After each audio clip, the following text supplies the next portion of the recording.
My mother died when I was 17, and my world shattered into a million pieces because she was the only person who had ever truly understood me, the only person who had ever loved me unconditionally, and the only person who had ever made me feel like I belonged somewhere in this cold, uncaring world. After she passed, my father fell apart completely. He stopped eating, stopped sleeping, stopped going to work, and he retreated into this dark, isolated shell where I couldn't reach him no matter how hard I tried or how much I begged him to let me help him through his grief. But then, just 6 months after my mother's funeral, my father announced that he was getting remarried to a woman named Patricia, a woman I had never met before, a woman who was 20 years younger than him and had a reputation for pursuing wealthy widowers who were vulnerable and easy to manipulate. I was shocked, hurt, and deeply confused because my father had been married to my mother for over 30 years, and it seemed impossible to me that he could move on so quickly after losing the love of his life. But I kept my mouth shut because I didn't want to ruin his happiness, didn't want to cause more conflict in a family that had already been broken by grief and loss. And I hoped that maybe, just maybe, Patricia would be a good influence on him and help him heal from the trauma of losing my mother. But I was wrong. So very wrong, because Patricia wasn't interested in helping my father heal, and she was interested in his money, his house, and his life insurance policies. And she would do anything to get what she wanted, including destroying the relationship between my father and his only surviving child. Patricia moved into our home within weeks of the wedding, and from the very first moment she walked through the front door, she made it clear that I was an obstacle, a nuisance, and a reminder that my father had a life before her that she was determined to erase completely. She started slowly with small things like moving my belongings to different rooms, rearranging the furniture, and making passive-aggressive comments about how I should be more grateful for the roof over my head, how I was lucky my father hadn't sent me to boarding school when my mother died, and how I should start thinking about finding my own place because I was getting too old to live at home with them. The day that everything changed, the day that Patricia showed her true colors and revealed exactly what kind of person she was, started out like any other day. I came home from college for winter break, exhausted from exams and ready to sleep in my own bed for the first time in months. But when I walked through the front door, I found all of my belongings piled up on the front lawn like garbage.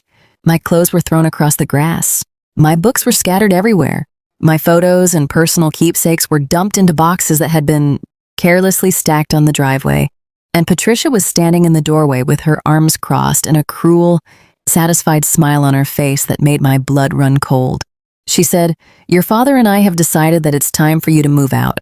This is our house now, and we need the space for our new family. You're an adult now. It's time for you to find your own place and stop mooching off your father. I've already called a moving company to come and take whatever you want. But whatever you leave behind, I'm throwing in the trash." I stood there frozen, staring at my childhood belongings scattered across the lawn like they were garbage. And I couldn't even speak because the betrayal was so complete, so absolute and so horrifying that words felt completely useless. I called my father's phone, and when he answered, he said, "Sarah, I'm sorry, but Patricia is right. You need to start your own life. You can't keep depending on us forever. We need the space, and it's time for you to move on." I listened to those words and felt my heart shatter because my father had chosen Patricia over me, had chosen his new wife over his own daughter, and had allowed her to throw me out of my own home like I was nothing. I didn't argue, didn't scream, didn't cry, and didn't beg because I knew it was pointless. Patricia had already won, and my father had already made his choice. So the only thing left for me to do was pack whatever. I could fit into my car and drive away from that house forever, never looking back, never expecting anything from them again.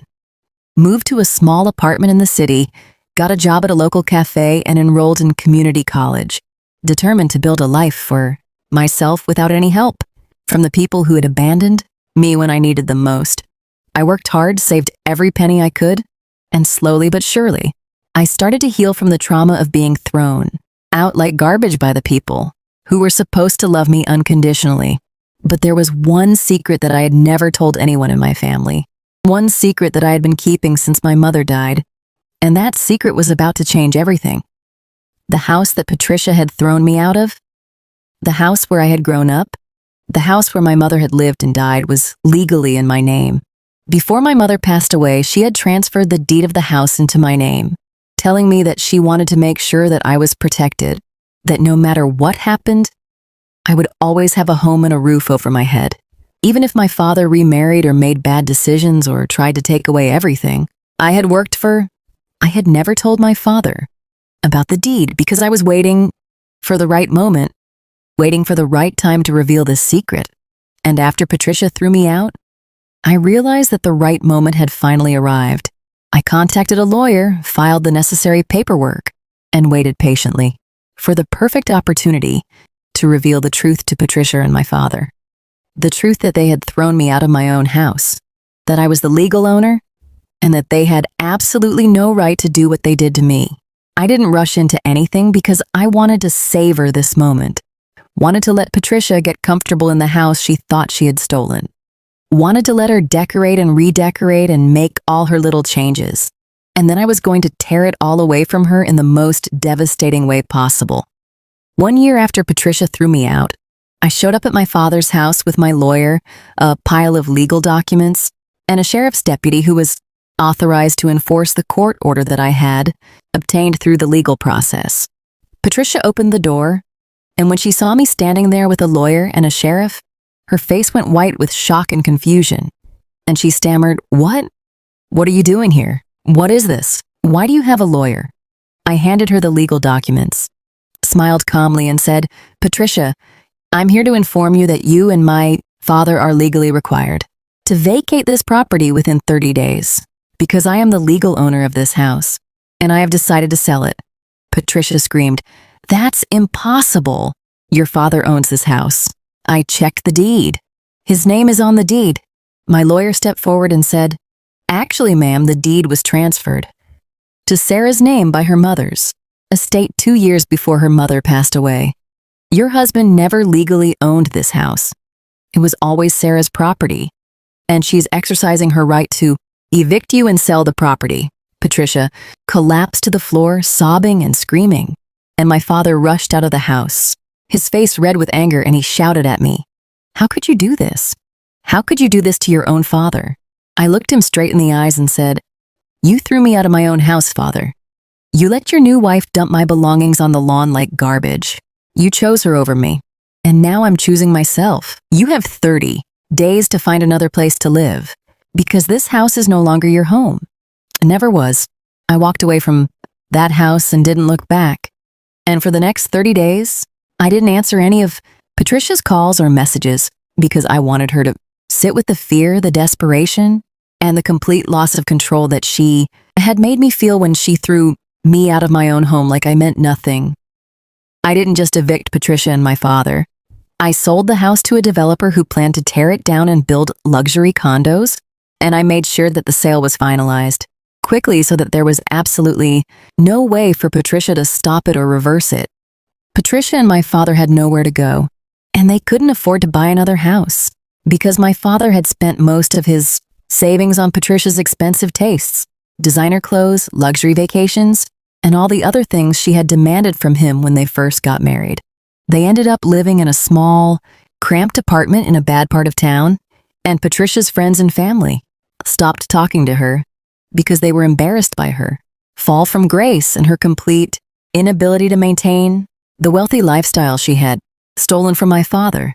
My father tried to call me multiple times, leaving voicemails and sending letters, begging me to forgive him, telling me that he had made a terrible mistake and that he was sorry for choosing Patricia over me, but I never responded because I had already given him too many chances and I had already wasted too many tears on someone who had proven that he would always choose himself over his own child.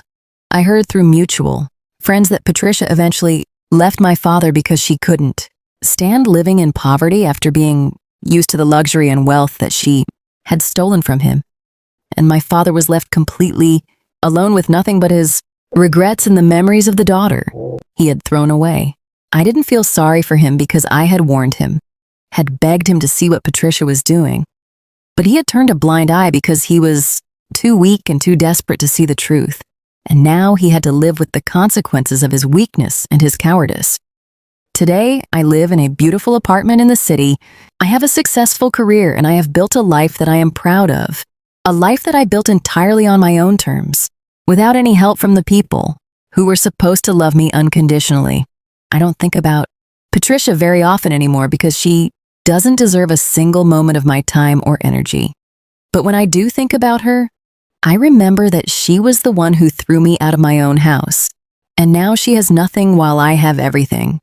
Because I was patient enough to wait for the right moment. And I was brave enough to take back what was rightfully mine.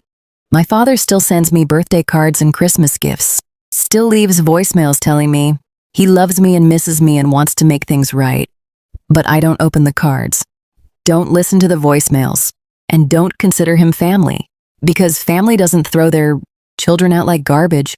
Family doesn't choose a manipulative stranger over their own flesh and blood. And family doesn't abandon their children when they need them most. I learned that day that some people are not worth fighting for, no matter how much they apologize or how much they've changed, because some wounds are too deep to ever fully heal, and some betrayals are too fundamental to ever be forgiven. The greatest revenge against someone who threw you out of your own home is to take back what is yours, watch them lose everything, and then walk away forever, without ever looking back. People are not worth fighting for, no matter how much they apologize or how much they've changed, because some wounds are too deep to ever fully heal, and some betrayals are too fundamental to ever be forgiven. The greatest revenge against someone who threw you out of your own home is to take back what is yours, watch them lose everything, and then walk away forever without ever looking back.